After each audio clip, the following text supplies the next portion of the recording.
Hey there, welcome to my channel. My name is Linda. Today we're going back in time. We're going to take a look-see-backsy at 2023 and a few of my favorite fall projects. Now, stick around. I know this is a rerun, but I'm going to actually bring in two new projects for you in this video, and I don't want to tell you where they're at because then you'll just like fast forward to them, and that's no fun. You need to watch the whole thing. I wonder if I get royalties when I show reruns. I'm gonna have to check on YouTube for that. Maybe I'll do that while you're watching. What are we waiting for? Let's get started. Let's move into project number 1. For this project, I picked up quite a few things from 90% off Hobby Lobby using this pre-made sign here. I'm going to go ahead and just, of course, remove the price sticker off of it. And then I'm going to remove the handles, but I will keep them because we're going to put them back on. All right, so once I get the handle off, I know it's already painted black, but I'll repaint it black here in a minute, kind of freshen it up. But first I want to sandpaper off this word because after I go in and, repaint it a little bit, I will come in to stress it back up again, and I don't want really any of that white to show through. So I'm going to use Debbie's Design Diary DIY chalk paint, little black dress here, and just, like I said, freshen up that paint. One layer. I'll go ahead and even paint the backside. I can't believe Hobby Lobby would have a back that was unfinished. How horrible is that? You know I'm going to finish it off on the back. So I'm going to paint it up and make it look pretty. Now I'm going to bring Waverly chalk paint in white, and I'm just going to paint each of the letters a couple of coats here. Then I'm going to bring in some Waverly Antique Wax and some Dixie Belle chalk paint in the color Terracotta, and I'm just going to paint up this cute little pumpkin. Once those are done, everything is painted, I'm going to just take some sandpaper and distress everything up so that it looks really cute and rustic and farmhouse. I've also got a couple of little hearts here I painted up, and we're going to distress those as well.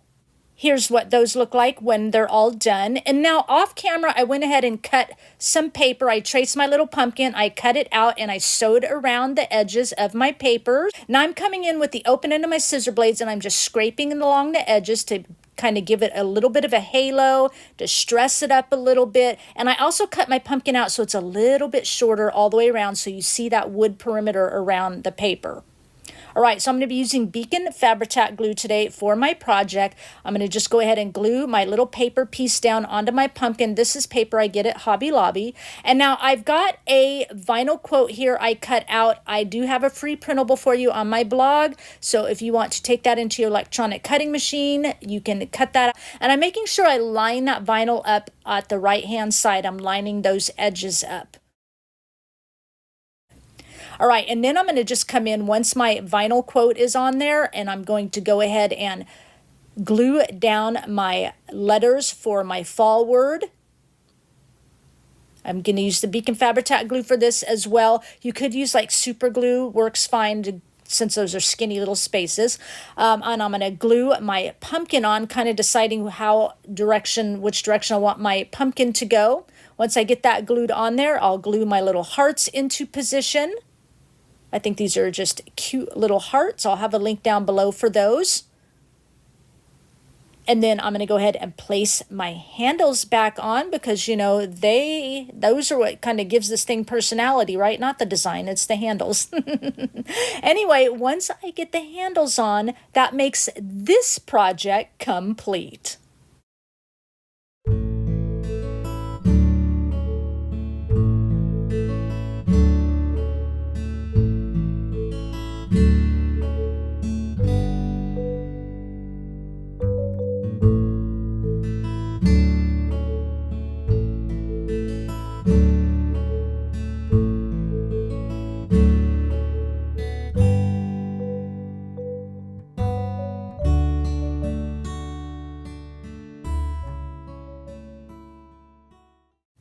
Let's move on to project number 2. For this project, we're going to make some little cute mini pillows for like bowl fillers, some fall pillows. I've got 4 different color fabrics here, all from Hobby Lobby.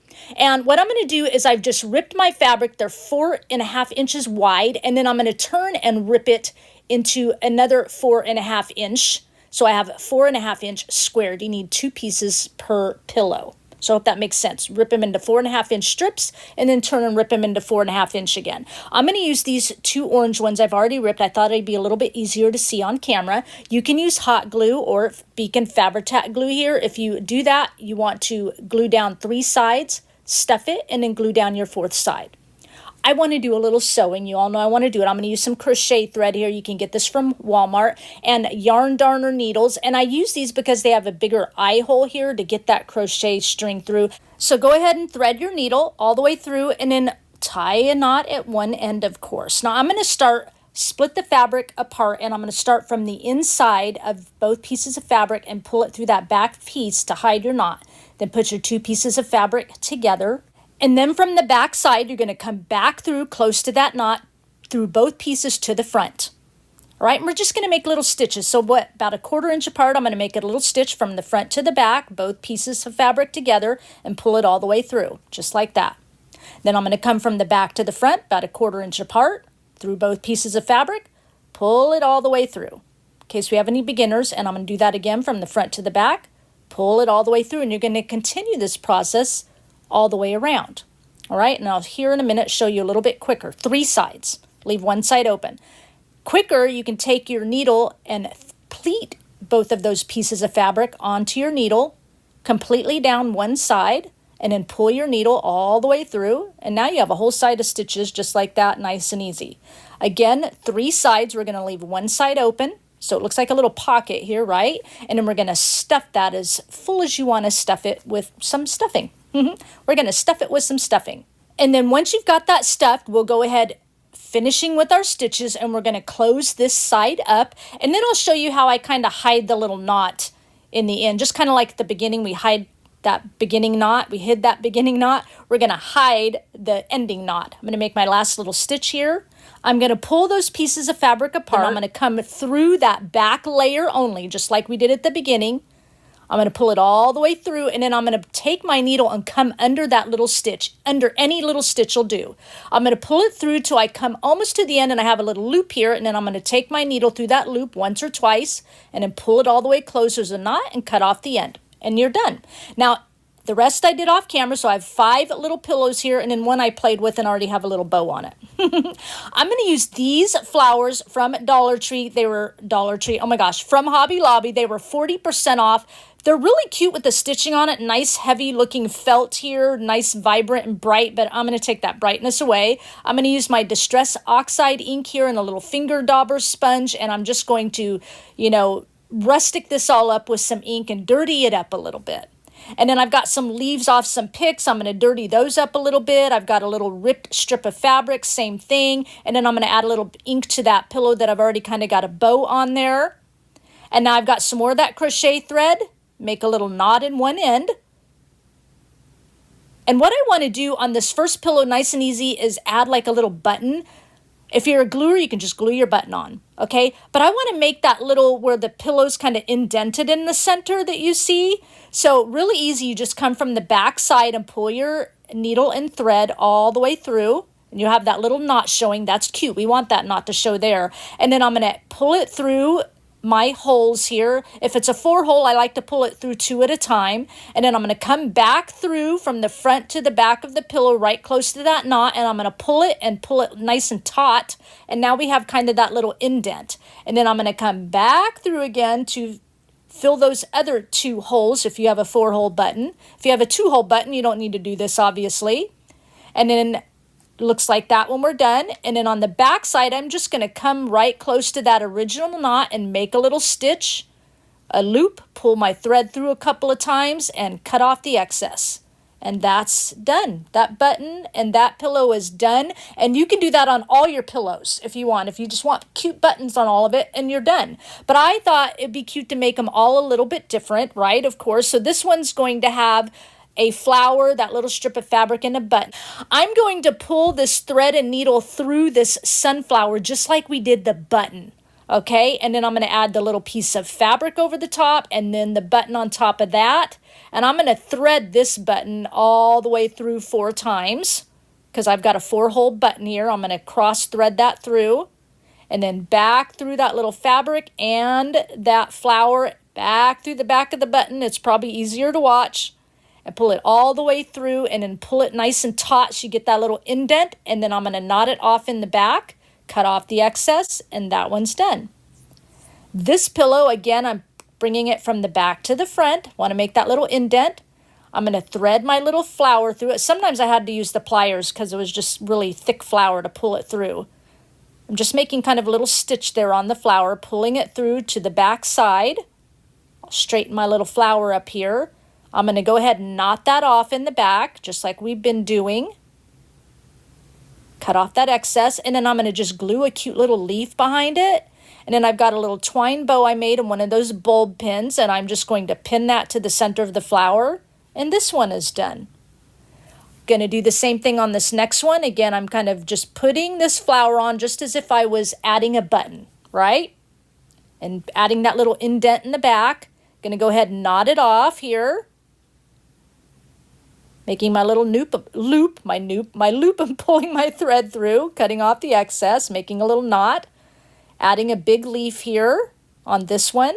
And then I have this little scrapbooking button. It's got a number 7 on it and a bulb pin, and I'm pinning that to the center of the flower just for some fun. And that makes this project complete.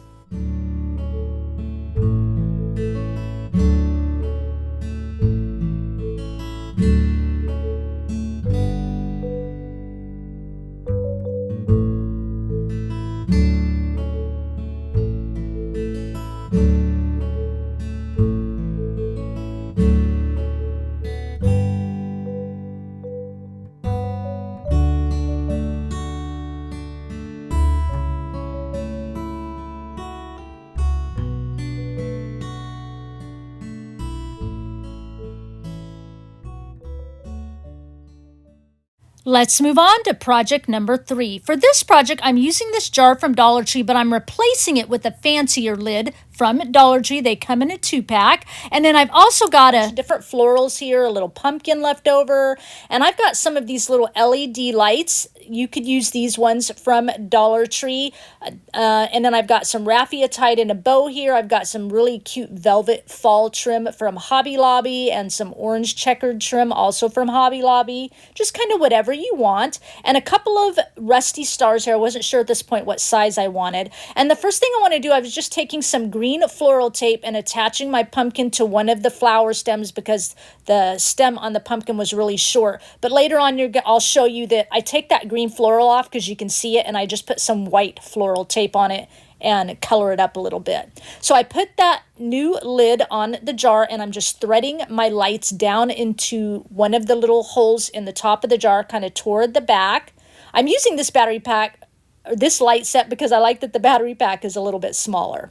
And then you just want to start adding your florals inside of that lid. I love this lid because this lid with all the different little squares in it will hold all your floral in there. See, it's looking really cute, kind of tucked in among the lights.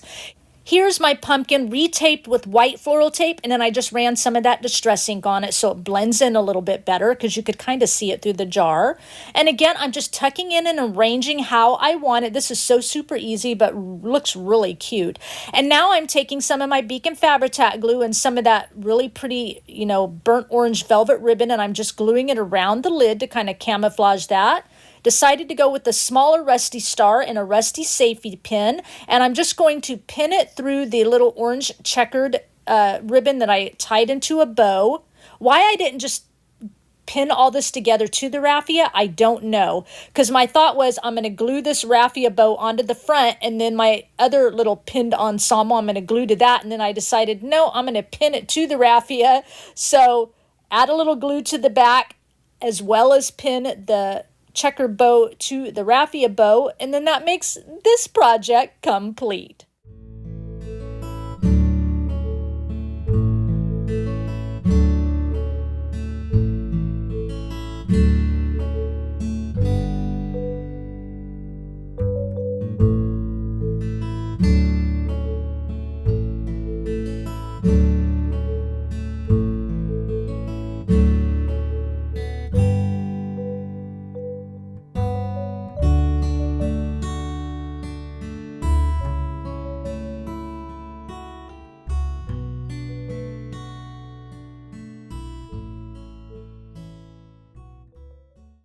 Let's move right on into interrupting this rerun for never-before-seen footage of a new project. So for this project, I am using these fabrics. Now, this first fabric is a quilt. I think it was Amazon, $29, $39 queen size. I don't feel bad about getting these. They're really thin. I can cut them up. Don't feel bad about getting them.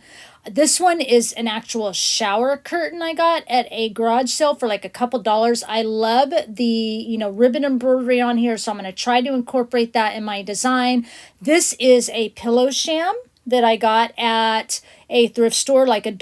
I love the texture of it. And then this is just some kind of like almost like burlappy fabric from Joann's. I love the writing style on it. So I'll have a free pattern for you down in my blog, in my description box. And what I've got is the pattern comes, it's 3 pieces. And the first piece and the second piece here, it's going to come on 2 pages, and you're going to cut it out and tape it together at the dash line to form one big piece. And then of course there's this third piece, and then there's a stem. I had an original stem, but I redrew it because I didn't like how it turned out, so I'll show you that later. All 3 of these, you're going to fold your fabric like I'm doing here, and then you're going to place it where it says fold. You're going to place that on the fold of your fabric, so when you cut it out, it's one big piece. So this first one I'll just do off camera, of course. Here I'm, pretending to cut it up. And then this other 2 pieces, I will cut that out. This is actually piece number 3, and then I'll finish cutting out piece number 2, and then of course show you what they look like. And all 3 of these, like I said, they're going to come out in one piece because we placed the pattern on a fold, and then they're meant to all like lay over each other when we put it together. So here's pattern piece number 1, we'll fold it. Okay, pattern piece number 2. I love how I got that ribbon embroidery in there. And it kind of indents in there in the center, so you know how to fold it over. And then pattern number 3, again, it kind of indents in and fold it over so they all 3 fit together. So number 1 is normal. Number 2 and 3, I've added an extra 1/4 inch onto each pattern piece. I had to add that and redo these so that it accommodates the thickness of the fold as it goes over the fabric, because the first time it didn't work. Now I am doing natural cotton batting here. You can buy this in a bag at Walmart or get it by the yard.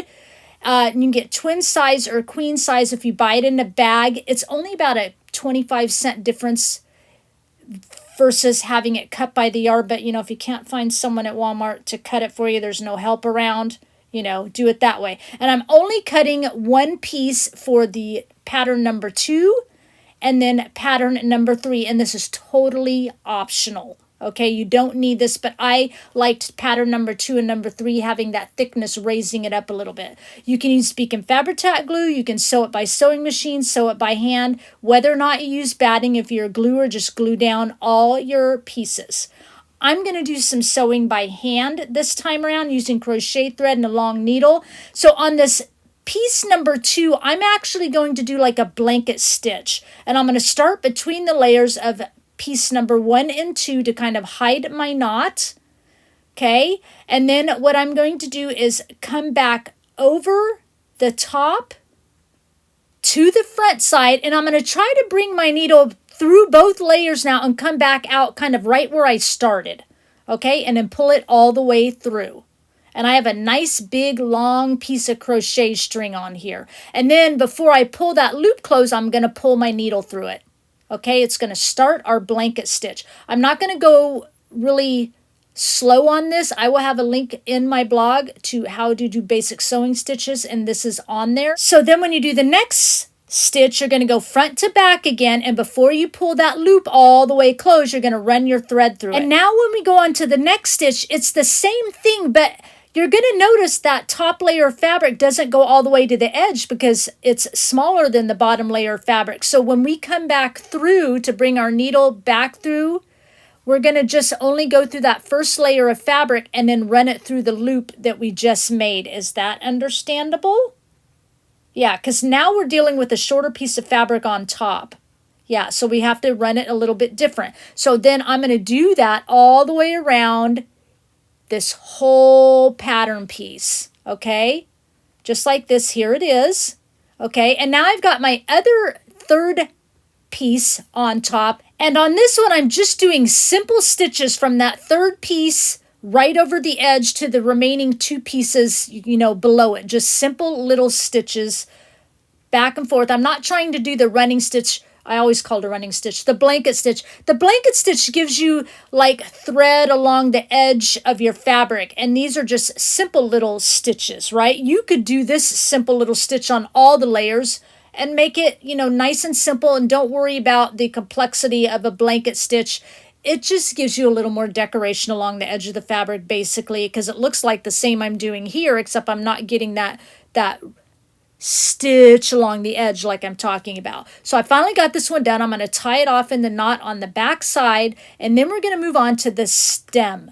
Okay, this is what everything looks like. Fold it in half, and we need to get like our stem into position before we finish the rest of sewing the outer edges of the pumpkin together. So I've cut 2 pieces of that kind of burlap material, and here I've cut 4 pieces of batting. And again, the batting is optional, but I'm trying to make up the space, because when see that space right here, it's like a 1-inch space when you've got that whole pumpkin piece folded together. So I'm trying to kind of fill in that space a little bit. So the first thing I'm doing is just gluing my batting pieces to each side of my main piece of stem.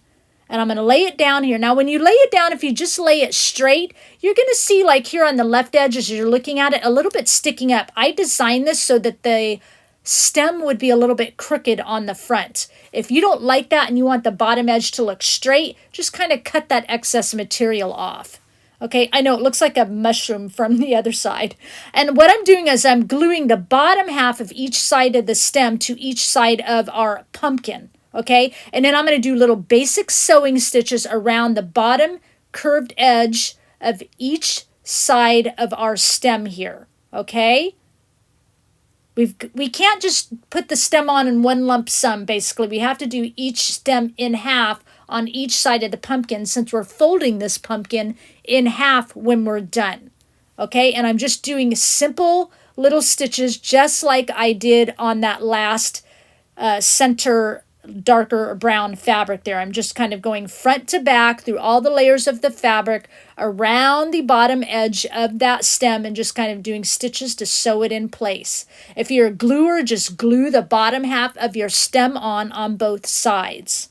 Okay, and I'm coming all the way around here, stitching just like I said, and I'll stitch all the way around here. It's probably easier for you to look at what I'm pointing at than what I'm saying. So now everything is into place. Now we want to get our pumpkin closed up, right? So you can do the blanket stitch around the edge again.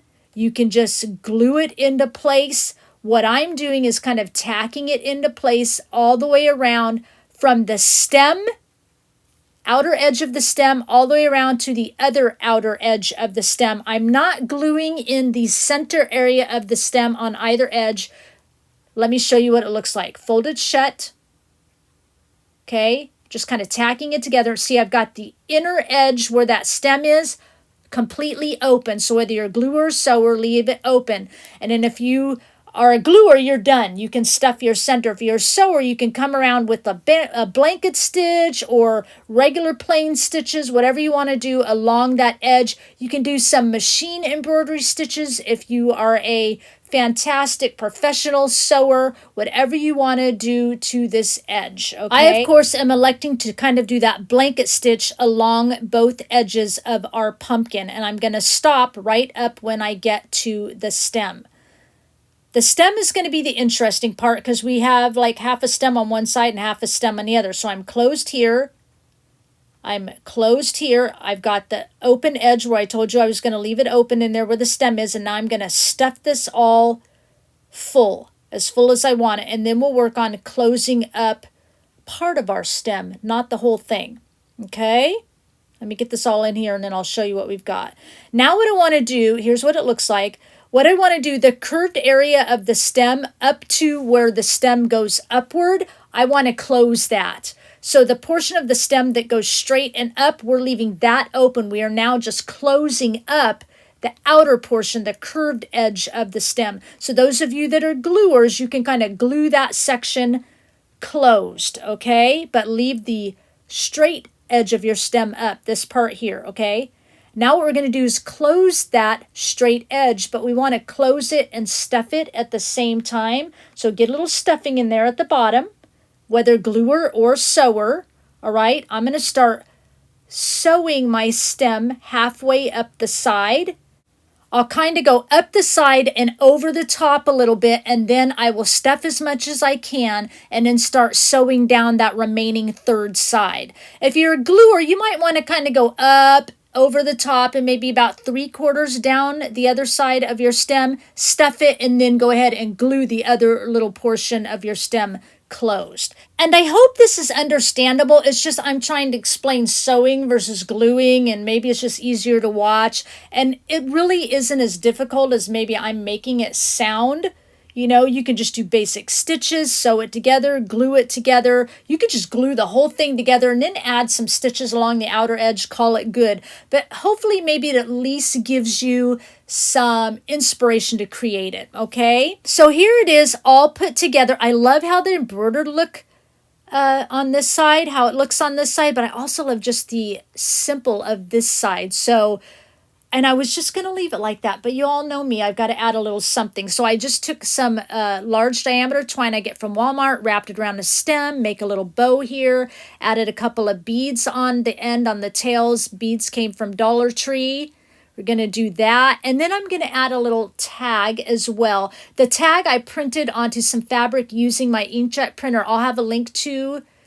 Well, you know I have a link to my blog, but on my blog, on this particular project number, there will be a link to these quotes there, and there will also be a link how to print onto fabric, okay? So I printed that off onto fabric onto some muslin. I'm just peeling it off at the back of the paper. You'll realize what I'm saying when you watch the video. And then I'm adding some ink around the edge to distress it. And then I've got some darker color muslin here. I've ripped into some squares. I'm adding some batting in between there. Couple pieces of batting. I'm going to lay this on top, and then I'm just going to sew around it with my sewing machine off camera. This is what it looks like. You, of course, can just glue it all together, and I'm just going to attach it to the center of that bow with a safety pin. All right, and then I wanted to add one more thing.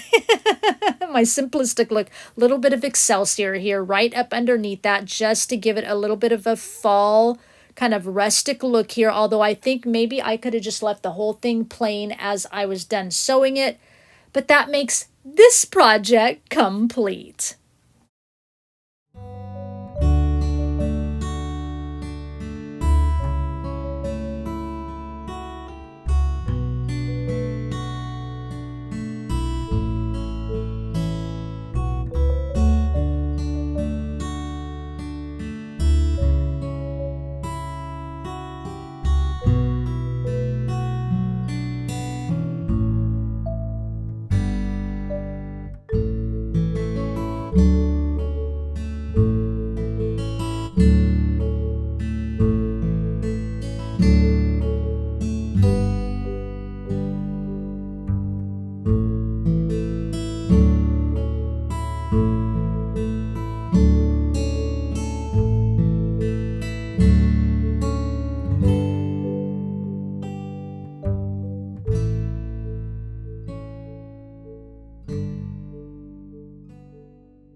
Okay, let's head back to our rerun for project number 5. I found this fabric at Hobby Lobby. I like it because it's almost like terry cloth, but it's really soft and flexible. And I made a pattern, circle diameter 15.5 inches, and I cut one circle out of that fabric. I am going to use some fishing line here. I know that I've showed this tons of times, but I always have new subscribers, so I like to use fishing line because after I've stuffed my pumpkin and I pull it tight to close it, it doesn't break. But you could use like crochet thread or twine or, you know, whatever you like to use best. I've taken the fishing line and I'm running it through that yarn darner needle just like it's thread, and I'm knotting one end of it, and I'm going to start on my fabric from the front to the back, and I'm going to pull it all the way through till I reach the knot on that fishing line. Then I'm going to come back from the back to the front, and I'm going to pleat it back and forth. I'm going to pleat that fabric back and forth on my needle. When I get as many on there as I want, I'm going to pull it all the way through, and then I'm going to do it again, pleating it back and forth, fabric back and forth on my needle, pulling it all the way through, and I'm going to do this all the way around till I come back around to where I started. All right, so in this next one, you can see I made a loop here so you could see my knot in this light colored fabric. That's where I started. I'm going to pull that knot all the way out so I have a great big 2 long tails of fishing line here. And then I'm going to, as I'm holding onto that fishing line, I'm going to stuff my pumpkin. And then I will close my pumpkin, you know, by pulling on those 2 long threads of the fishing line. And I'll just kind of keep doing that back and forth to figure out how tight I want it. And then I'm going to leave a hole big enough at the top for your stem. And then once I've got the hole as big as I want it, I'm going to go ahead and knot my fishing line. I usually do about 5 or 6 knots, and then I cut it off, leaving nice long tails, and stuff that inside the pumpkin. Now I've got some thread or twine here. This came off one of the Dollar Tree pails, and I'm going to take the 2 ends together and find the center, and I'm going to take the center of that twine at the bottom of my pumpkin. I'm going to wrap it around to the top. I'm going to make a little half knot. And as I come out of that half knot, I'm going to pull that twine to the side where I don't already have twine. So it looks like a little plus sign there.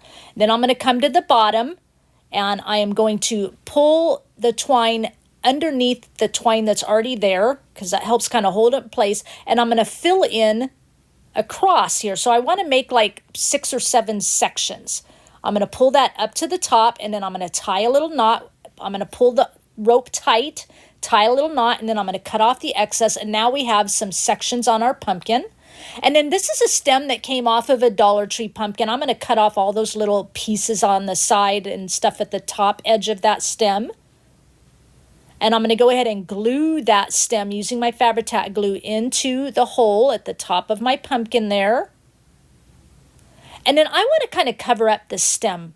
I'm going to use some thinner twine from Dollar Tree. I'm going to start out at probably about a 1/2 inch away from that stem, and I'm going to wind that twine around, keep winding it in toward that stem, and then I'm going to wind that stem with the twine all the way up to the very top. And the reason I came out a little bit to the side is just to give it a little decorative touch. Once I get to the top, of course, I'll add a little glue at the end, and I'll cut off the excess and just kind of cover that stem completely with that twine. And then we're just going to start decorating our pumpkin. I've got, like, you know, stuff off of picks, that leaves and pine cones and acorns and pip berries, a couple of flowers and stuff. A lot of this came from Dollar Tree, some from Hobby Lobby, just little odds and ends, just a little bit of decor. I didn't want a lot. I've got a couple of bows here I made out of twine and out of some twine trim here. I'm going to add both of those in the center, add a couple more little pieces here, and then I'm going to add some moss kind of to cover, you know, that center up.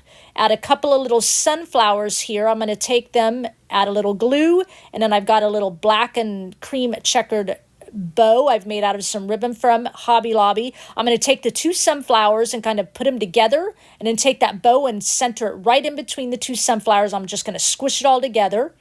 Add a little bit more moss here, just however you want to decorate it. And now I have a bed spring. I have quite a few of these in stock. A friend gave to me. They're free, and I'm just going to add some moss kind of hanging off the top edge of that bed spring, and I'm going to glue that moss onto the top, just kind of in spots in case I want to pull it off later and use this for something else. I don't know. And I'm just going to set that pumpkin right on top, and that makes this project complete.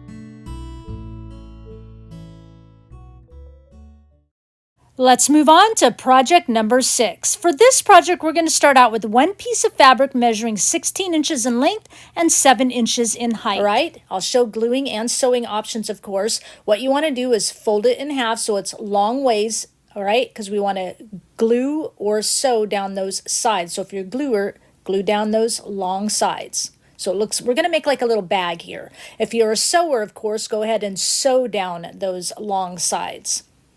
All right. Perfect. Now I want to make my bottom square. So this is the sewing option. Okay. So basically sit upright on its own. You don't have to do this at all. You can just leave it. So what I want to do is make like a triangular tip here. All right, so if you're a sewer, we're going to glue across and make a triangle. And then we're going to, or sew across and make a triangle. And then we're going to glue that down. So again, make a little triangle here. And that little triangle should kind of be, the tip should be where you sewed or glued your end together. Okay, does that make sense? And then you're going to sew across that, and then we're going to glue it down. So this is what that would look like once you sew across. You have a little triangular space there. Okay, just like that. Same on the other side. And then we're going to go ahead and glue in that triangular area above the sewing line and glue those down to the bottom piece. This is what that would look like. All right, if you're a gluer, this is your gluing option. If you want to kind of have a square bottom, you're going to do the same thing. You're going to pull the end into a point so that the point is where you glued the side. And then you're just going to add some glue at that top point, that little triangular area. And then you're going to fold that down. You're going to do it on both sides. Once your glue is dry, if you Fabri-Tac glue or hot glue, go ahead and turn your bag inside out. And then once you do that, where you glued it down, show you here as soon as I get it out, there's like a little space there. See that? We want to close that. So you're just going to add some glue inside that space area. Okay, as us as sewers, we sewed that down. You're going to glue it down since you were a gluer. Okay, I don't even know if I need to say that, but there you go. And then we're going to do the same thing on the other side. Glue that space closed. Press it down. And then your bag, so you've got a nice kind of a square bottom, even without stuffing, your bag should sit upright.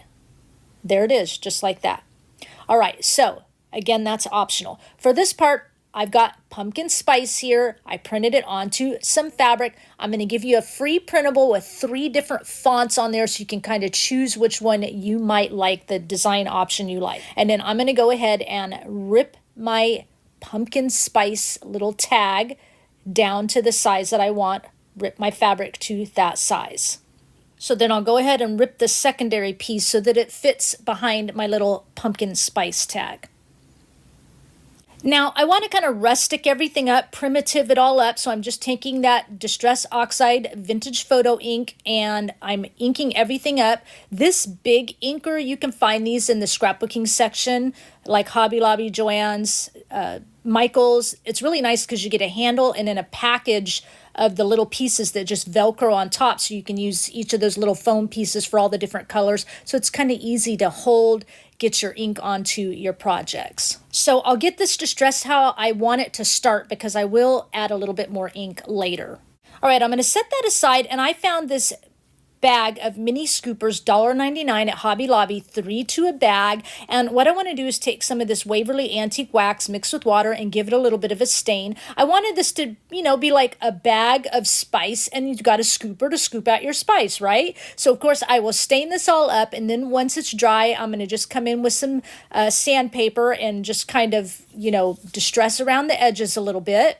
Once that's done, I'm going to come in with our yarn darner needles again and some thin twine, and I want to make some stitches around the little pumpkin spice tag. If you're a gluer, you can just glue it down, but if you want the look of stitches, you can take like a fine Sharpie marker and make little dash lines around the perimeter, and then if you want to kind of make it so those dash lines aren't really bold, you can add, some of your distressing ink over them and kind of, ink them out a little bit and kind of give you that same look. And I'm just adding the stitches just like we've done on the last couple of projects here, going all the way around just to kind of give it a nice, cute, country, rustic look. Once I'm done, my last stitch kind of ends on the back side here, and I'm just going to make a little stitch through the fabric so I have a little loop, and then pull my twine through that loop and knot that and cut off the excess. And then we're going to go ahead and stuff our bag. I stuff it about 3/4 of the way up, maybe 2/3 of the way up. Perfect. And then I'm going to go ahead and glue my little pumpkin spice tag down near the bottom of the bag a little bit because I want room at the top of the bag to kind of fold the bag down. And then I'm going to take some more of that thin twine. I'm going to tie 2 ends together. Okay, normally I don't. I just, use one single piece of like twine or something, but I want to tie both twines together. And then before we start sewing, I want to bring my ends in here on my bag like this. Bring them in and glue it together. So I'm going to add glue on both sides of the seams. And then I'm going to pinch it together on either end. And then once that sets up, I'm going to add glue through the rest of the bag and pinch it closed. And then I'm going to take some more of my vintage photo ink and I'm going to ink it up really good, distress it out, make it nice and dark. That way I can fold it down and this is what it'll look like. And then we're going to glue that little flap down so it stays in place. So if you don't want to do this next part, you can just glue it down. Now here again is my knot. I've got extra long string for a reason. I want to come from the front of the bag to the back. And for that first stitch, I have to pull it through with pliers because I'm coming through lots of layers of fabric. And I'm leaving that knot with that thread hanging out. And what I want to do is come along from the back to the front, kind of underneath that knot, back to the front, and then I want to come up over our ledge of fabric here, right above it, and then pull that needle from the front to the back. Again, got to use the pliers here, and then it'll get easier. And then I'm going to go from the back to the front, come over about a 1/2 inch, right underneath that flap, pull it through, up over onto the flap, front to the back. So I'm just making little closed stitches here, you know, like we're got our little bag all stitched closed. It looks really cute. I'm going to do this all the way across. Double layer twine, like I said, because then you can see the stitches a little better too. And then once I get my last stitch, I'm going to come at the end from the back to the front, pull it through. We're going through lots of layers of fabric. Cut my needle off that thread, and then I'm going to make a little knot here. And then I will cut off a little bit of the thread here, but still want that knot and a little bit of excess thread to show. And then I'll adjust the other side to make it match. Okay, and then this is what it looks like, really super cute. And then I'm going to come in and take some thicker twine that I get from Walmart, and I just want to wrap it 3 or 4 times right above that pumpkin spice tag and below our little flap. And then I want to go ahead and just glue it into position, the front and back, so it doesn't, you know, pop off. And then I'm going to take that little scooper and I'm going to glue that down in the center of like a half, you know, I started like a knot there, a little half knot, glue the scooper down and then finish the knot with that twine, glue that down so it doesn't fall off, and then make a little bow here. Cute, cute, cute. And then I'm going to cut off the excess and I'm going to tie a little knot on each end and kind of smoosh out the remaining end that's hanging off there, just to give it a little personality. Perfect. And I've got a couple of buttons here and a rusty safety pin, and I'm going to add those buttons right, and that rusty safety pin right through the center of that bow. Get that closed. And then I've got some Putka pods, Putka, and I'm going to glue that right next to those buttons. You can find these. I've seen them at like Joann's and Hobby Lobby and that. Order them online at like Etsy. And then I'm using my spray adhesive right and my actual pumpkin spice, and I'm adding some into my scoop, like a double layer in the scoop. Like, you know, I scooped some pumpkin spice out but didn't get it all off my scoop. And then I'm adding in other places around on the bag so it kind of matches a little bit. Get a little bit more down here at the bottom. And then when I flip it over and I tap off the excess and I kind of rub off that spice, it kind of adds a little bit more like quote unquote staining to it. So I'm going to just spread some more pumpkin spice on that. And then I'm going to add some of this glitter dust. I love it. It's sheer with a little bit of silver shimmer to it. I'll have a link down below where I get it on Etsy. I'm just going to spray a little bit on the bag. And then that makes this project complete.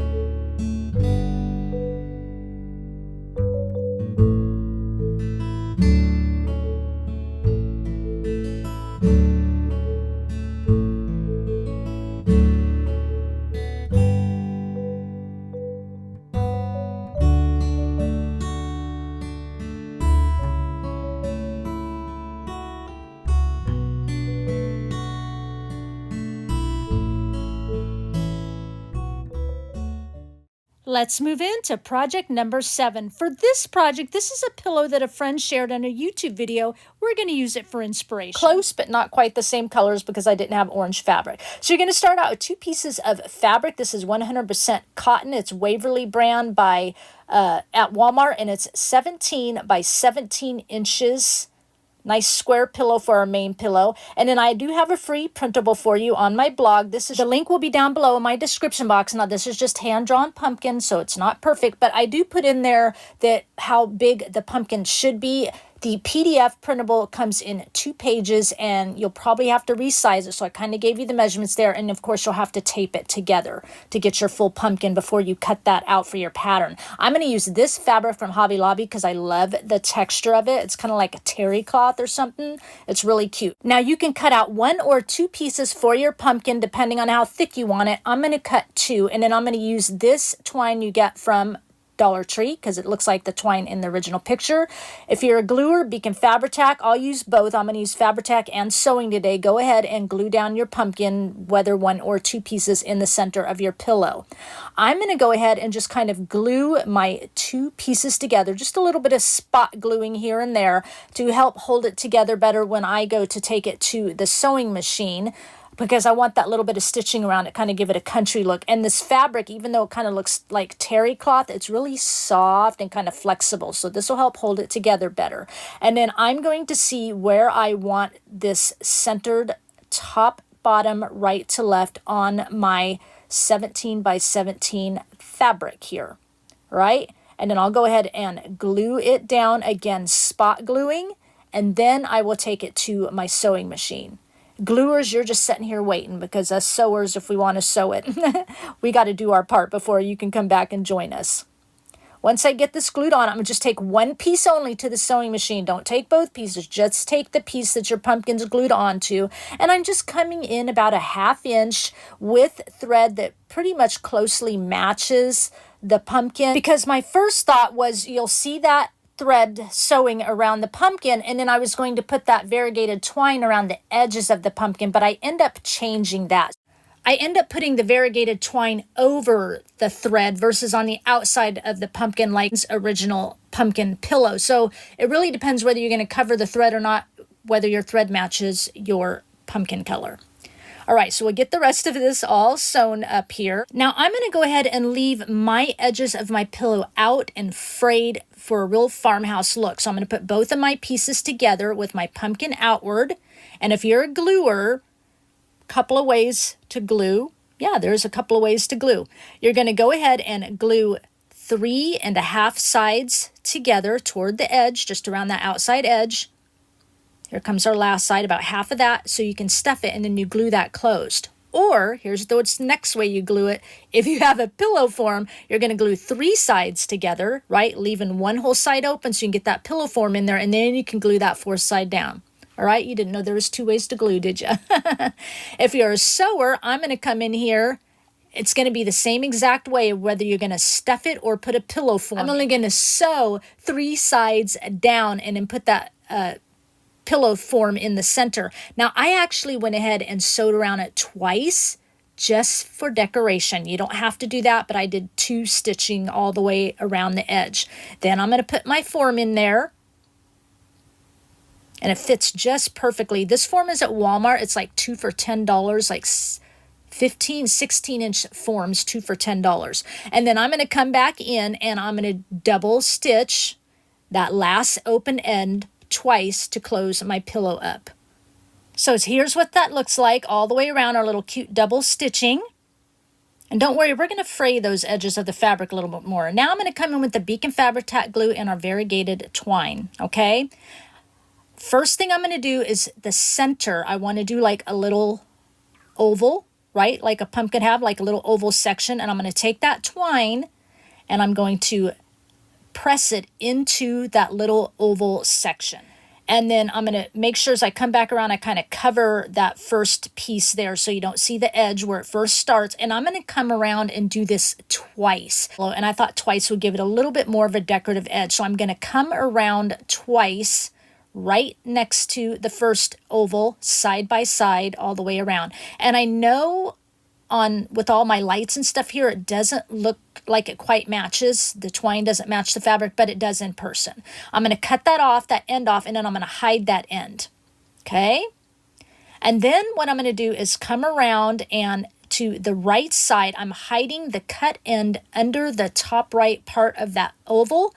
And then I'm going to come around again. Here's where I'm covering my thread.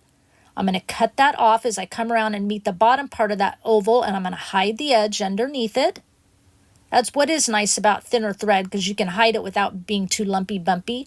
And then I'm going to come in again on the inside of that first twine, and I'm going to do the same thing again and get a second layer of twine going all the way around. I really had to kind of study the photo on like how they did the twine, and this is the best way I could come up with, which is why part of the reason why I didn't go around the edge, because I also wanted to make it easier to show you how to get this on there.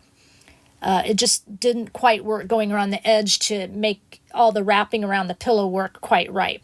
Anyway, so now I'm coming around the left side, and I'm doing the exact same thing with the twine over here as I cut the edges, making sure I hide it under that center oval. And plus, I like how the twine kind of comes in a little bit. It's about a 1/2 inch inside the edge of the pillow. I just think it gives it a little something more of a decorative touch. So I actually kind of like the way this looks. We'll finish up this side, and then we'll go to work on our stem. Get that cut off and then glue underneath to hide the edges. Hide your edges. We're going to come up to the stem. Again, I'm going to start here on the left side, and I'm going to wrap it up and around my stem piece, making that kind of nice and squared off at the top. Perfect. And then I'm just going to come around and just kind of curve it back upward, and I'm going to take that little curve and hide that under the edge of that oval area, if that's understandable. Just kind of come right back up. You could cut it there, but the curve hides nicely. And then I'm going to come around again to the inside there and do the little secondary edging here. I'm going to cut off the end and then hide it under that oval section. Now the twine is done for now. Now I'm going to come in, I'm going to fray the edges on the outside of my pillow. Remember I said we're going to fray them a little bit more. Just pull on those. This cotton fabric is really nice for just pulling and getting a frayed edge, pulling on threads around the edges and getting as much frayed edge as you want. And then it will continue to kind of fray and threads will hang off of it. You'll see it in the final looks. There's some threads hanging. I like that about it. That gives me that farmhouse kind of rustic look. All right, so I decided it just need a little something more, so I'm going to make a little bow out of that variegated twine to put at the bottom of that stem there, and I added a little bead from Dollar Tree at the end of each thing there, and then tie a little knot so the bead doesn't fall off, and make those little tails as long as you want, and then cut off the excess underneath that knot and kind of fray the edges. And then I'll go ahead and glue that bow on, and that makes this project complete.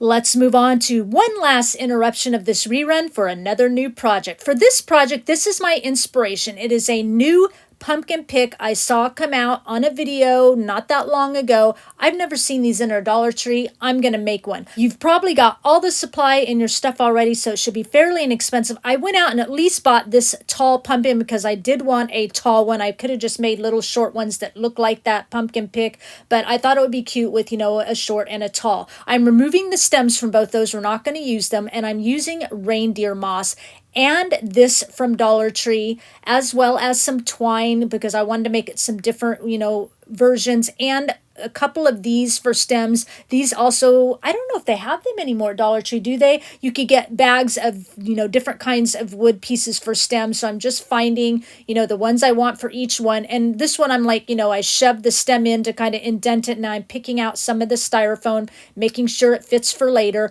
And then I'm going to use Beacon Fabri-Tac glue. You could probably use hot glue. I started gluing like a whole big segment, but then it kind of dried before I got to the end of it. So I just had to glue in little segments at a time.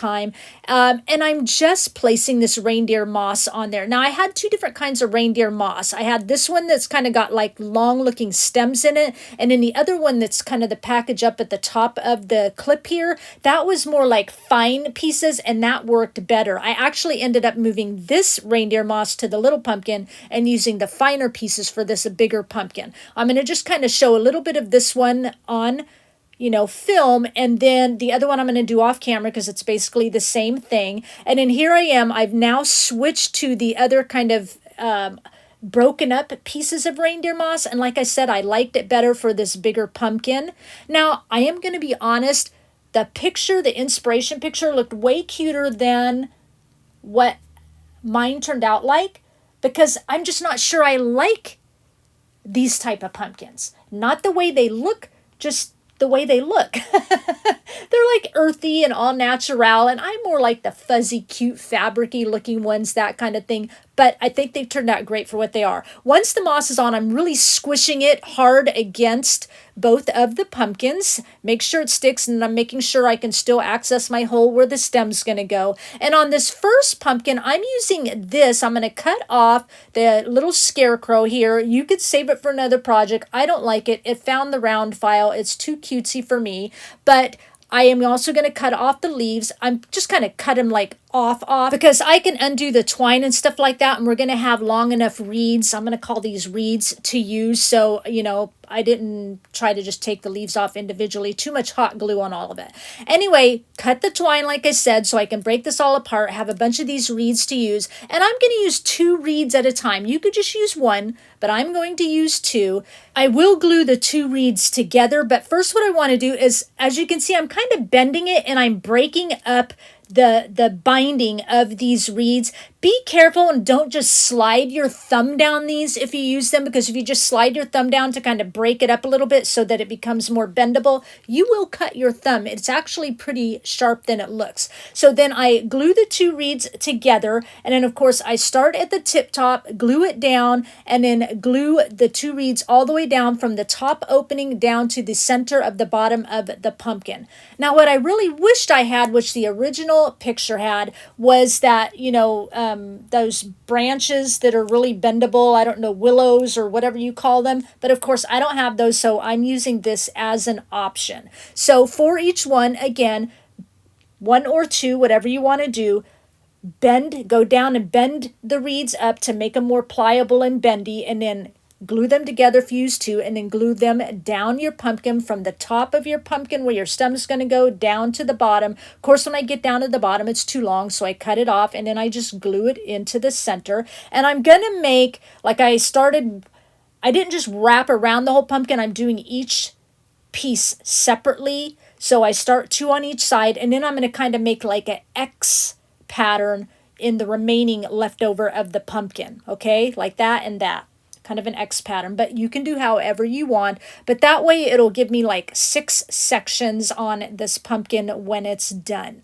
And I think it looks pretty good. I do wish I was able to get these reeds to kind of set in a little further and really look more segmented on the pumpkin, but they just kind of lie on top. Now, if I wanted to, I could go in and use more reindeer moss and really make it look puffy up and around the reeds after I got them on, but then that's just more reindeer moss to use. Between the two pumpkins, I actually use like a bag and a half of reindeer moss. So glue my stem in, and then now what I'm doing is I added a little glue down at the bottom of the stem, and I'm taking some larger diameter twine I get from Walmart and just doing a little, wrap around the bottom like 3 or 4 times just to give it a little decoration on the stem. I'm not trying to do anything, ta-da with these pumpkins because I'm trying to let the earthiness of them stand out more. So I'll just wrap it around, glue it together, and then I've got a bow already made, and I'll go ahead and glue that at the bottom. That makes this pumpkin done, and we'll move on to the other one.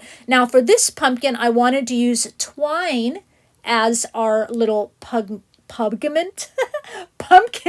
segments. I've done it all my life. My words just switch around. Pumpkin segments, and I am going all the way around for this piece here because I thought I could pull it tighter and get it into that reindeer moss more and get that more segmented look. All right, and then I'll come around to the other side. Again, I'm using one big piece going all the way around each wrap. So I basically use 3 wraps of twine. Does that make sense? So I use my one main wrap, then I use the other wrap, and then I do one more long wrap to get all my segments in. Again, like I thought, if I could pull the twine tighter. I'm not sure which one I like best, but whatever, there it is. Once I get these twine pieces in, then of course I'll go in and get my little stem in there. And then on this one, I wanted to kind of come out about a 1/2 inch from the stem and add some glue and wrap some twine around it just to give it a little bit more decoration on the top of the pumpkin there a little bit. I like to do this sometimes. Plus it helps hide any, imperfections you might have around the stem or anything like that.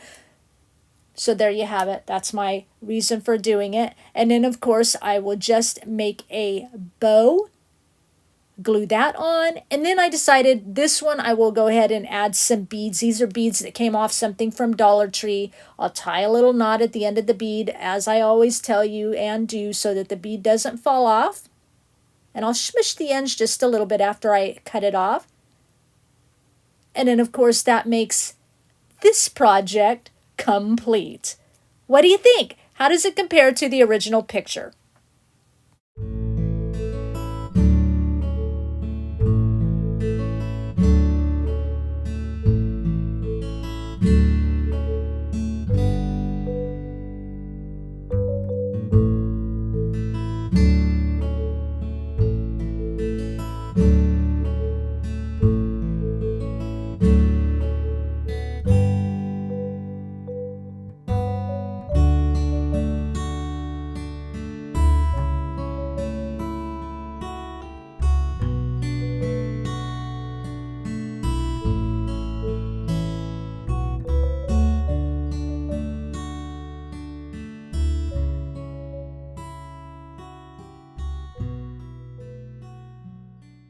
Let's head into project number 9.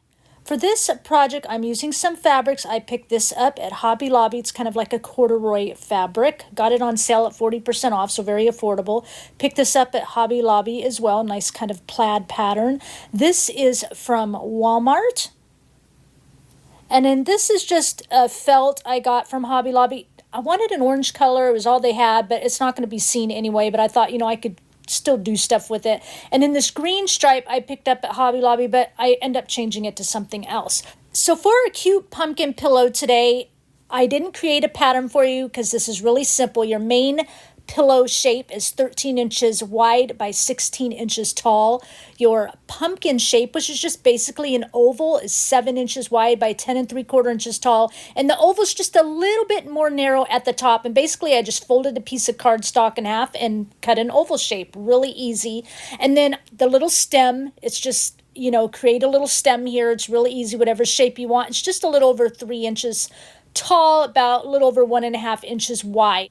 Now this next part is optional. I use the felt to create some thickness in the stem and pumpkin pieces. So basically I just trace the stem and pumpkin piece and I cut it about a 1/2 inch shorter all the way around for the felt pieces, okay? And you'll see better what I mean here in just a minute.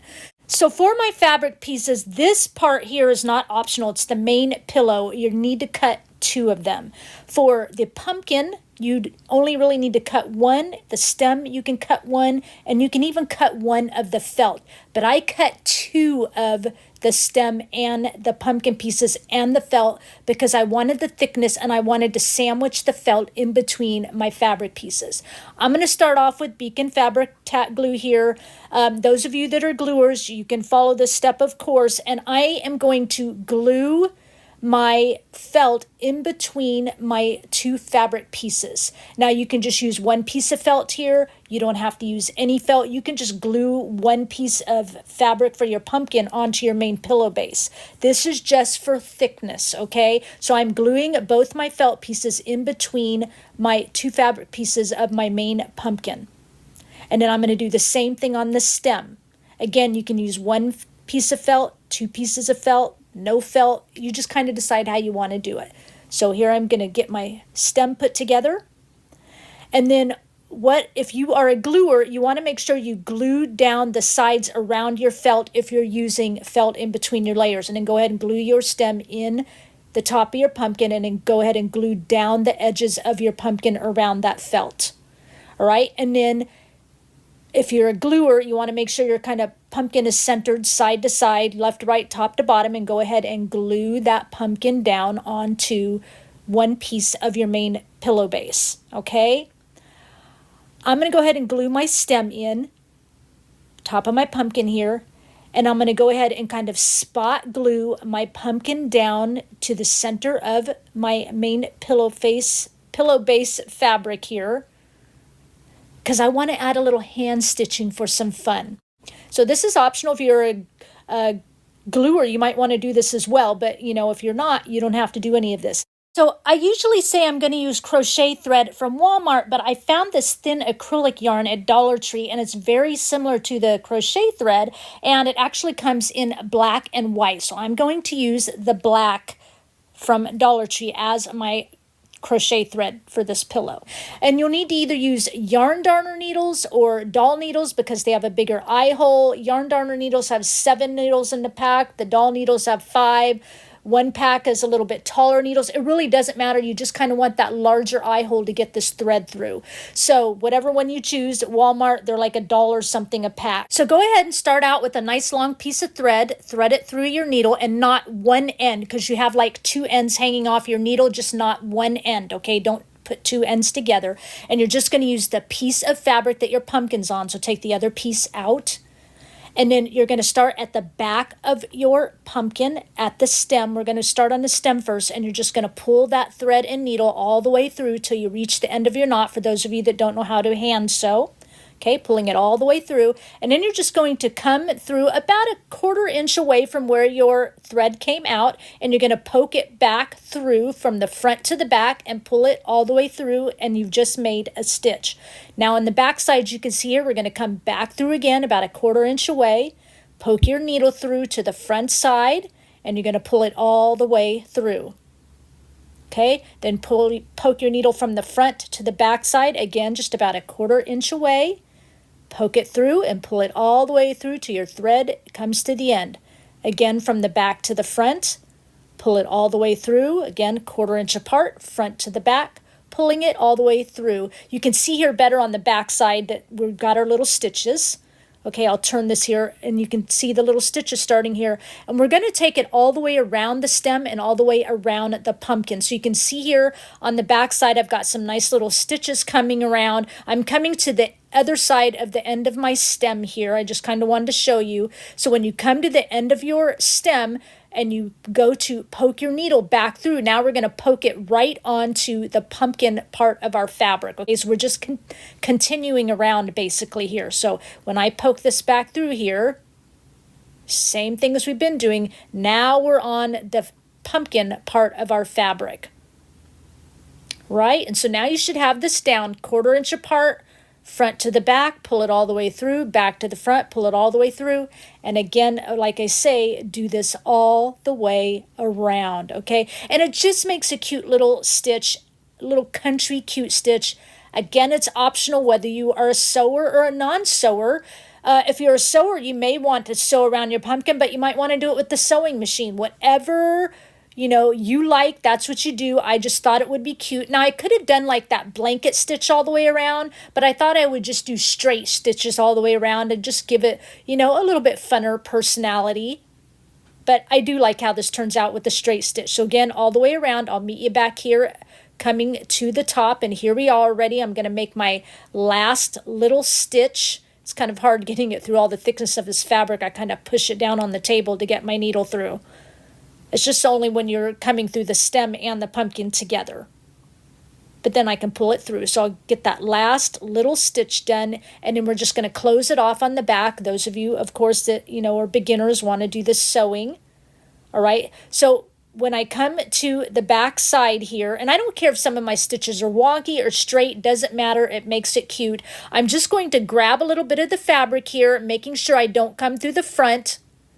And then I'm going to make like a little loop. I'm going to come to where I've got a little loop and then put my needle through that loop a couple of times, pull it through to make a knot, and then cut off the excess, and you're done. All right, so there's a couple ways to do the main pillow form. You can choose to leave it out in rustic, as I've done before. You all know I've done this before, leaving your edges out. If you're a gluer, you can glue all the way around, leave a little opening and stuff it, and then glue that opening closed. Again, if you're sewer, same thing, but I'm going to hide my edges this time. So you want to turn right sides together, your pretty side of the fabric together, line up your edges. Okay, we're going to make our edges look nice this time. I know it's very seldom I do this.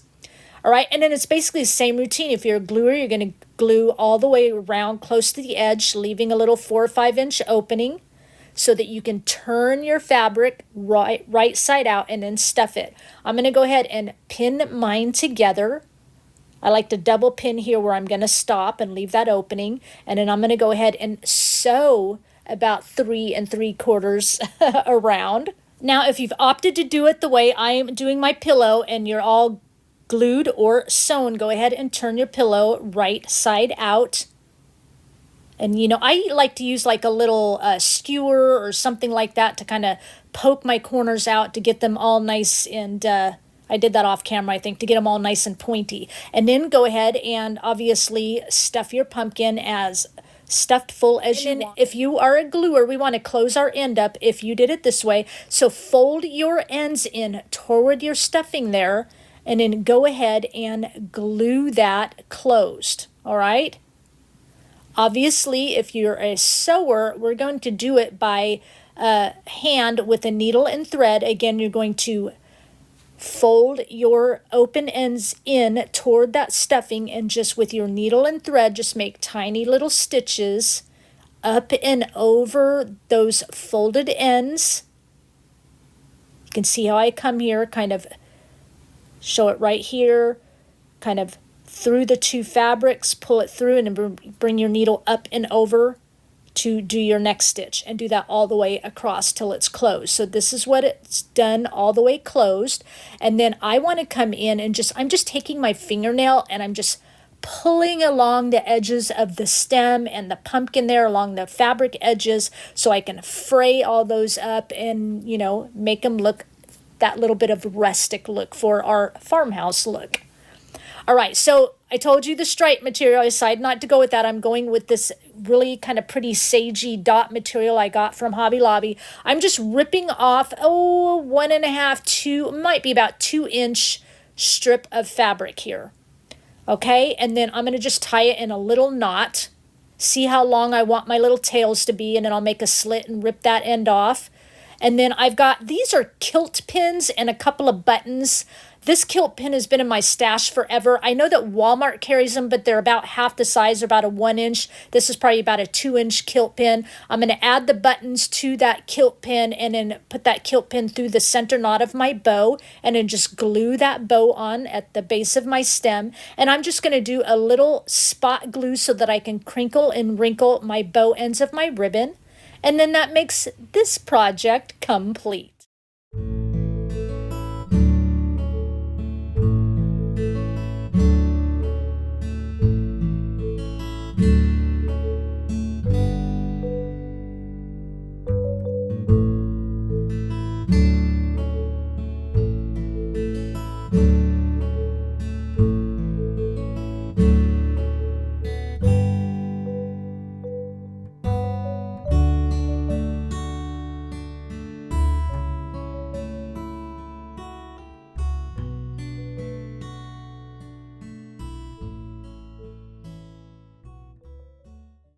let's go right on into project number 10.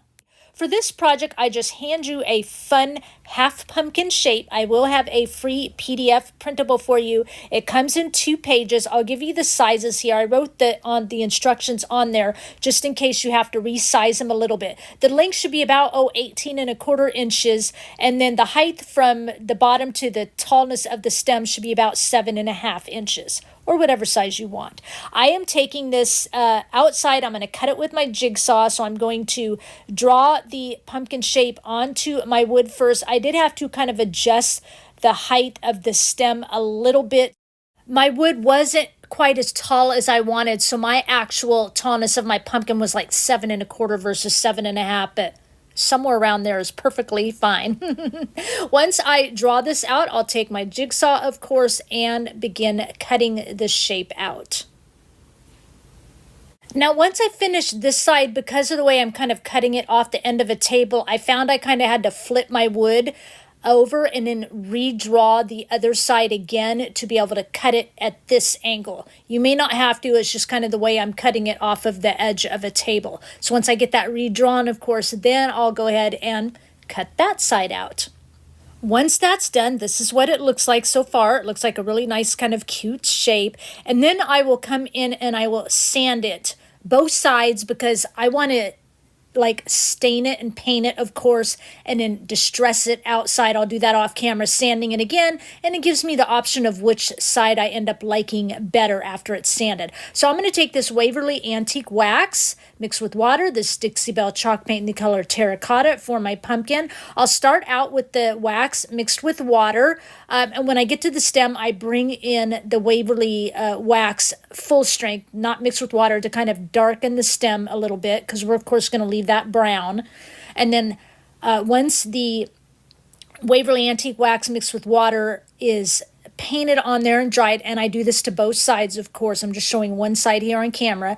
It's dried. I will come in with the terracotta paint over the top, and I did it this way so that when I do go to distress it, that Waverly wax is going to kind of come up around the edges of the terracotta paint to give us a nice rustic look.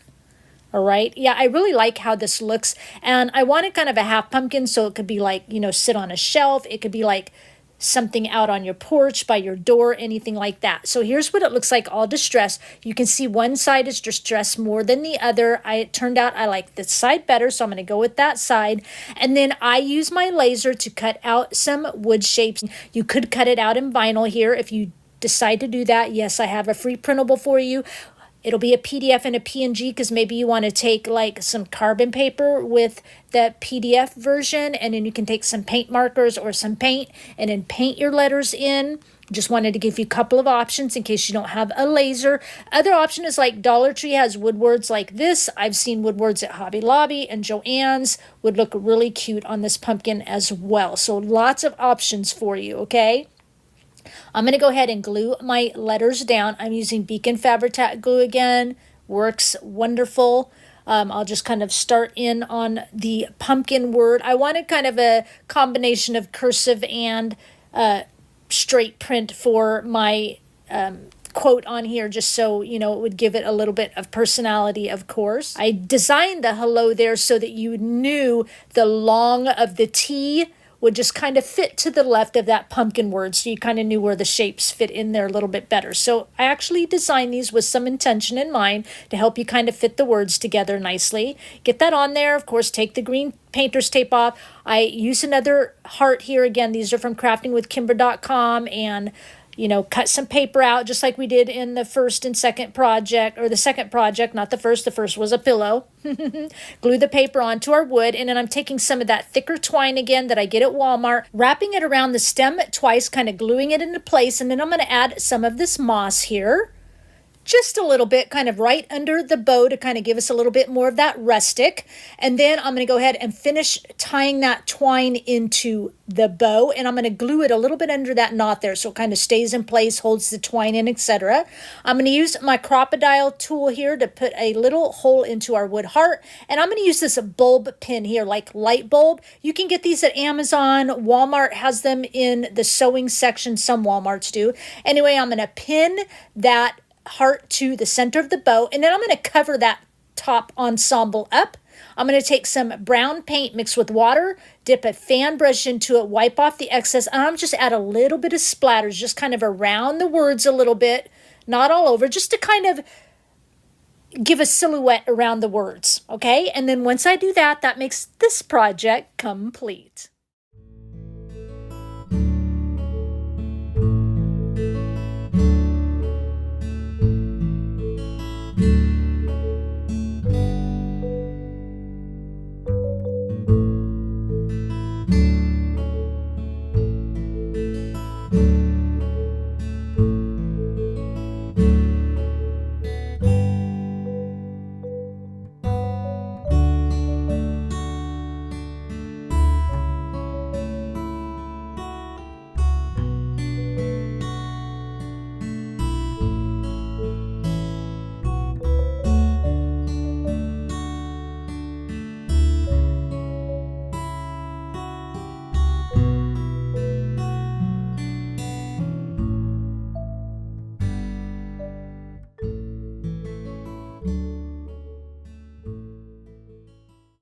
Let's move on to project number 11. For this project, it's a little different, but it's fun. I'm going to use 2 of these pumpkins from Dollar Tree. All right, and first thing I'm going to do is just get everything off of there. I'm using my industrial heat tool to, melt that glue, of course, and get those labels off of there. Now, this project, I know as you're watching it, you're going to be like, I could buy that in like 10 minutes online, and you could. But why do that when you can take 2 to 3 hours to make it for yourself? Once that's off on one side, I'm just going to kind of do a silhouette shape about an inch in on the back side of the pumpkin because I want to take and cut that out with my jigsaw. And in order to do that, I'm just making 3 random pilot holes because I don't know exactly where I'm going to need to, have access to move my jigsaw in and out of those holes. It's mainly just to kind of get your jigsaw started. You go from one of the holes so that you can get to that outer perimeter line. So here I am. I've got it kind of clamped onto my table, starting on through one of the holes and just cutting out that silhouette shape that I drew. And again, I just kind of followed the design of the pumpkin, to make my shape here. It was really easy. I've been wanting to make one of these for a while, so I'm like, why not try it out? Okay, once it's done, you just pop out the inside and then you've got kind of this outline. And what I'm going to do is layer this on the bottom piece. Now, you don't have to do this next part, but I wanted it just to be a little bit deeper. Okay, what I'm going to do is trace my opening here onto that bottom piece. This is optional, and I found this burr at Ace Hardware. It's for a Dremel tool, as you see here. It's a really deep cut bladed burr, and I'm literally just coming in the center of where I marked that outline, and it just took me about, 20 minutes or so, 30 minutes, and I'm just basically scooping out that inner portion there to kind of make a deeper bowl shape. Again, you probably don't really have to do this, but I wanted it a little bit deeper, okay? So, and you just take the time with it. It gets awfully dusty with this kind of MDF wood. You can see me, I'm having to blow off the dust and stuff, but it's actually kind of fun to do, and you're just shaping it out and hollowing it out just a little bit. I think I went down I think this pumpkin is about an inch in width, and so I probably went down about almost a ½ inch, not quite. And then once I get the depth I want, I just kind of come in and smooth it a little bit with this tool, and then I will actually smooth it even more so with just by hand with, a piece of, fine grit sandpaper to really smooth it out. But look how dusty everything's getting, but I don't know, it was kind of fun. I'm playing in the dust and tools, and, it was just a fun, crafty time. Now, once it's all done, like I said, I just did it off camera. I used a fine grit sandpaper. I went from like a 120 to a 220 and just sanded it by hand, okay? So now what we want to do is we want to go ahead and use some wood glue and glue the silhouette frame on top of the bottom portion. Once I get my desired amount of glue, of course, put the two together, and I want to go ahead and clamp it. Once I put the clamps on, I think it sat about 2 hours. I think directions say at least a half hour before you move on, but I was doing something else, so they sat about 2 hours. Now, I was concerned about the inside, whether I needed to seal it, and so I went and did a little bit of Googling, of course, and everything said to use like a water-based, like a polyacrylic sealer, because we're going to add a candle inside of this, and I was concerned for safety reasons, you know, of like the heat and the wood. And most everything I read didn't really touch on that subject. It really made it like you needed a sealer just because if you wanted to add more candle wax later or take that candle wax out, you know, it would be harder to remove because that wax would get into the porousness of the wood. So it said to seal it. I did a couple of coats and I just let it sit overnight. Now, once we've sealed the inner portion of that area, right now I'm using Dixie Belle chalk paint in the color Terracotta. Y'all know it's like my most used color in the fall season. And I'm just painting, you know, the top, that around the sides and the back. I'm not doing anything on that inner bowl portion, okay? And then I'll distress it off camera just with some sandpaper. But you could leave it natural if you wanted, and it looks more rustic that way, okay? All right, show you here what it looks like when it's all distressed. So this is what it looks like. Now I'm going to go ahead and bring back in that polyacrylic sealer, and I'm going to seal all of it, all around the outer edges, top, bottom, sides, whatever. And I'm even going to like come on the inside and do an extra couple of coats on the inside. It's not going to hurt anything, and I'm just making sure that I flip and twist this to get into any recesses, especially like where the two pumpkins come together. You know, if there's any undercuts in there or anything, I want to make sure I just seal that very nicely. Here's everything all sealed, and I use the matte sealer. I'm just kind of a matte girl, and I was going to use these candles from Dollar Tree, but it wasn't the right shade. And then I went to Dollar Tree and I'm like, I'll get the white candles. I'm like, I really wish I had clear. And then I turned the corner and saw these. This is bourbon barrel pumpkin smell. It's really nice. And I was concerned on how deep my bowl was. But when I saw these candles, I mean, look, it's the same thickness as my bowl, so I knew it was going to work right. The same nice shade, so I thought that would be pretty. And then I thought, well, I can even reuse the wick. They're the right height for my bowl, so like everything worked out. I grabbed 3 because I wasn't sure how many I was going to use, but in the end for this, I only needed 2. So the process is really easy. I've just kind of got a light simmer boil on my stovetop. I'm adding the candles in there, and I'm just going to, you know, let those simmer and melt. I let them sit a little too long. I was doing something else because when I went to take the wicks out, the wick kind of came loose from the little metal thing. Here, I'm pulling it out, and there it is. The wick came out of the metal thing. Easily fixable. All you need to do is just take some pliers and kind of open up that metal thing, put the wick back in, and squeeze it back shut. But I'm like, I don't feel like it. I already have some wicks in a candle making kit, so I just went ahead and pulled those out. I kept the other ones because I can reuse them, but I was like impatient. So I'm going ahead and just putting my own wicks in there for now, using a little sticky thing that comes with the kit to stick them into the bottom. But again, you could reuse those if that happens to you, if you let it simmer too long. Just some pliers, like some needle nose pliers, will open that little metal thing in the center where the wick goes, stick the wick back in, and pinch it shut again. Now I'm going ahead and adding my melted wax here, and then I'm going to let my wicks lay over the stick until it sets. Once that wax is set up, I can go ahead and reduce my wicks down to how short I want them, and then that makes this project complete.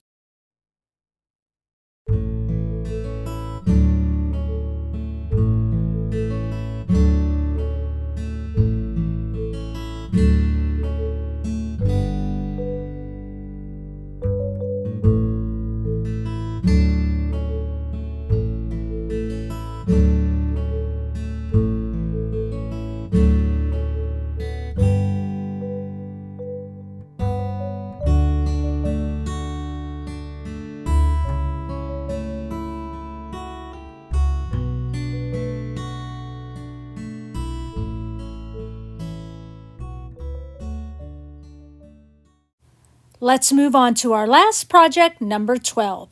For this project, I'm going to be using this pool noodle from Dollar Tree. And I'm going to cut the segments into 9-inch lengths. I'm going to use the little plastic serrated pool noodle knife you can get from Dollar Tree as well. It works wonderful for these. And I know we've all seen some kind of combination of using pool noodles for pumpkins, but I'm going to make a tall one. I haven't seen a tall one. I'm going to use Beacon Fabri-Tac glue to glue them all together. And when I was done cutting my 9-inch segments, I had about a little inch left over, and I'm kind of cutting it down a little bit smaller. We're going to use that later to hold our stem, so keep that little piece. And then just take your Fabri-Tac glue. I'm sure you can use hot glue on these. It's perfectly wonderful. And go ahead and glue your noodles together, trying to keep them a little bit even on the bottom. The top, it doesn't matter if one's a little taller than the other. You know, we'll cover it up with stuff and compensate for any kind of wonkiness on the top edge. And you can kind of see what shape I've got it in there. And this fabric I got from Etsy. It's a fluffy fabric, a rust color. I'll have a link down below for that. And I'm going to cut it about 11 inches wide. It'll be too long later. We'll worry about that in a little bit.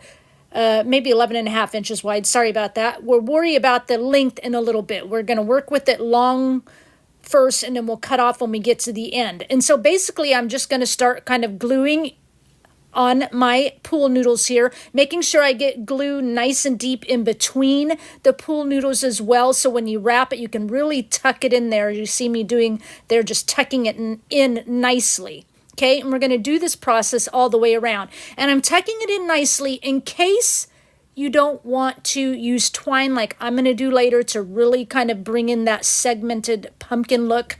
You know, it looks really nice just tucked in nice and tight in between those pool noodles as well. Okay, and you can, of course, use any fabric that you want. I just found this shop on Etsy, and I love the quality of the fabrics, and she has colors, and it's cute and puffy, and it's affordable. So I'm going to keep gluing all the way around, and then we'll get in and kind of cut off that excess because you see I still have quite a bit left. And you can use, if you want to use 2 pool noodles and make it a really big pumpkin, that's perfectly wonderful too. I just went with 1 pool noodle, you know, $1.25 makes 1 tall pumpkin. I cut off the excess of the fabric. I'll glue the rest of it on, of course, tucking into those pool noodles. I'm going to cut off about another inch or so. And what I love about this puffy fabric is as I glue it to the fabric already on there, and I kind of take my fingernails and run it across that puffiness and kind of blend it in, you know, kind of scruff it up a little bit. You barely, look at that, you barely even see the line. I will still make sure that's to the back, but you can barely see that differentiation. Is that a word? I'm going with it. Now I'm coming on the bottom, adding along the top and inside a little bit, and I'm going to glue my 2 loose ends together here on the fabric, and then I'm going to stretch over where I glued on those pool noodles and bring it right into the center. And I'm going to try to make it as flat as I can because this is the bottom and we want it to sit nice and flat, okay? So try to pull it nice and tight over those pool noodles, and then any excess can go into the inside. Now the top, I'm doing the same thing, but I'm not as concerned that it gets nice and flat on top because we're going to decorate it, we're going to add moss, that kind of thing. But the bottom, I wanted it kind of flat over those pool noodles so it sits flat. Now I have a really long upholstery needle and some really thick twine. You can get both of these at Walmart. Just take your needle up from the bottom through the center to the top, leave some of that twine about 12 inches hanging off out the bottom, and then wrap it around, go in between your pool noodles, and then bring it up through the center again, and you can use that extra thread at the bottom to help pull it tight, okay? And then take your needle up and over, around again, and through the center, and you're going to repeat this process coming in between all of your segments if you want twine through it. And you can see I just tied my twine around the needle. I'm not trying to get it through the hole. It was perfectly wonderful. I just made a little half knot. Now when you come to almost the last segment, go ahead and take that short end piece and your 1 piece left that you need to wrap around and tie a little knot, okay? And then just tuck that short end piece back into the center, and then just stay on the outside, okay? And then pull your twine up and over, right? And then take that twine and just bring it up underneath one of the other twines that you wrapped up and tied around. You see how I'm doing there? And then just tie a little knot.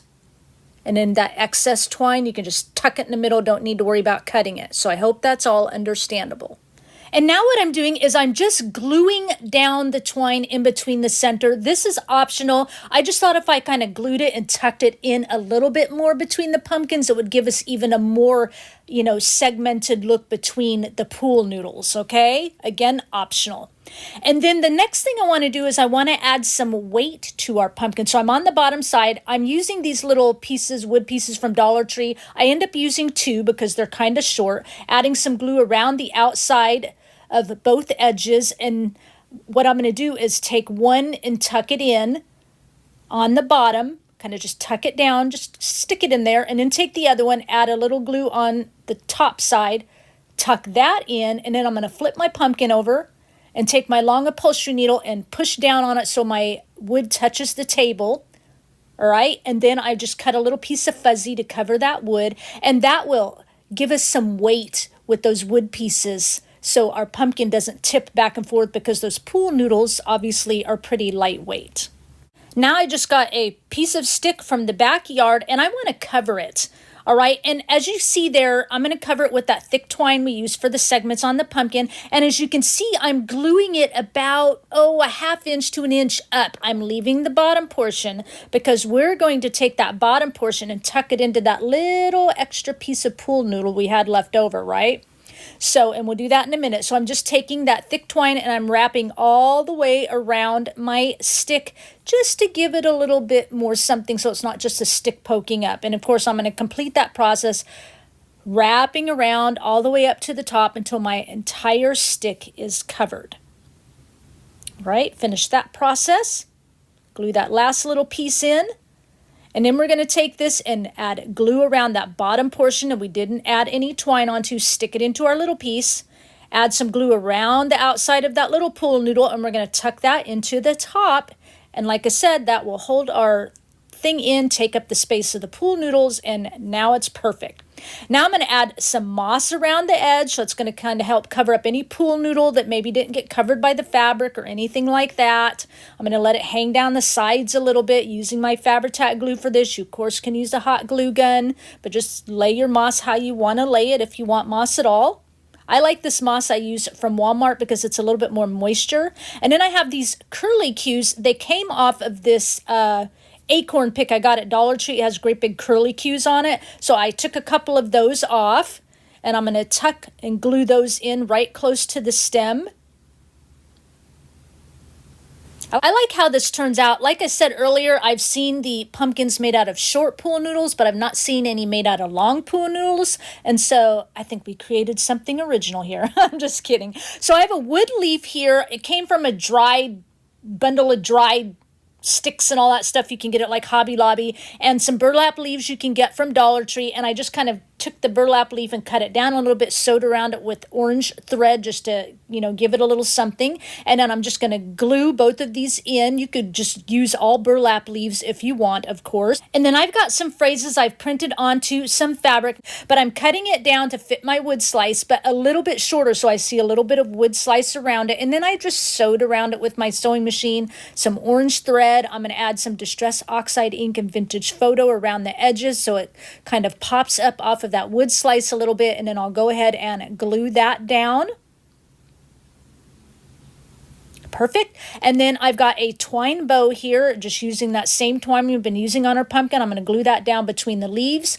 A little mesh tubing here from Dollar Tree. I like to take a short piece and tie it in a knot so it's easier to glue down. And then we'll go ahead and glue our wood slice down kind of right over the twine bow. And then I have got some pieces of pick that I pulled apart. It's got pine cones and pip berries on it.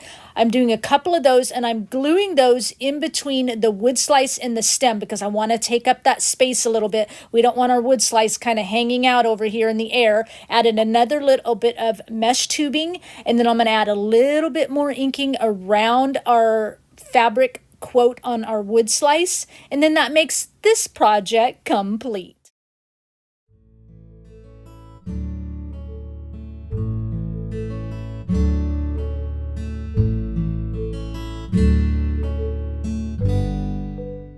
So I hope you enjoyed this look-see-backsy at some of my favorite fall projects from 2023 and never before seen footage of 2 new fall projects. Leave me a comment down below and let me know which of the 2 new fall projects was your favorite. Plus, yes, it's a 2-parter question. Sometimes I like to throw something new at you guys. Surprise! Let me know which of the look-see-backsy projects was your favorite that you didn't get to last year, but you're going to do it this year. It's on your crafting to-do list. It's a must make. Please give this video a thumbs up. And if you walked in here for the first time, you're just checking things out, you're digging what you saw, make sure before you click off, you hit that subscribe button and notification bell so you don't miss out on another video from me. Now, before I go, I'm going to leave you with one final thought. When days are difficult and when life's challenges seem daunting, it's important to seek the Lord and ask Him to shift your focus toward Him, for He is trustworthy and true. By shifting your focus, it allows your soul to rejoice in hard times, pray when anxiety is high, and walk in His grace through it all. His grace, which is freely given, will help you to face your challenges with hope and resilience.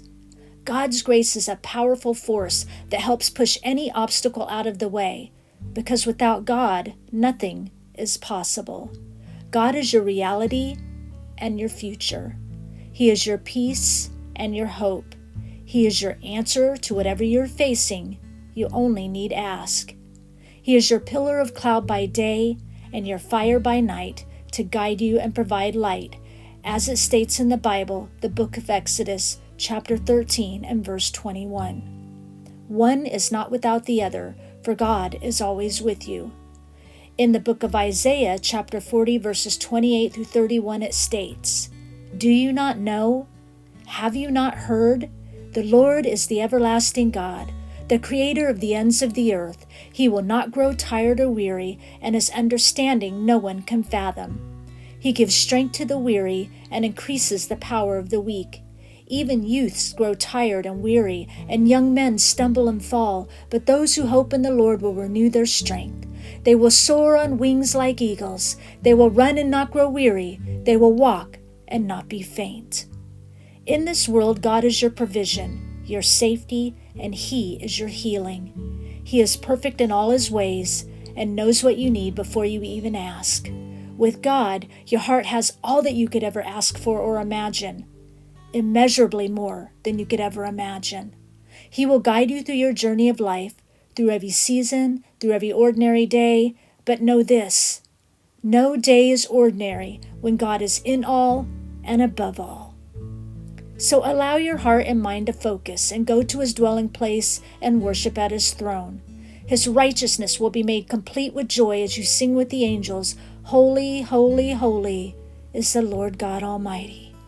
Because God has saved you by His grace and mercy, you have everlasting life. In His dwelling place, sing with joy, because it's not about you, it's about Jesus. Your focus should be all about Jesus. Your thoughts will shift from the valley to the mountaintop as you see the glory of the Lord. This is where you thank Him for the honor and privilege of praising His name on high. This is where you thank Him for who He is and for what you are when you are with Him. And in His presence, as you thank Him and you speak His name, find your rest, renew your strength, and lean on His comfort, because He is the great I Am. I thank you for sharing your time with me, and I'll talk with you again soon. Bye.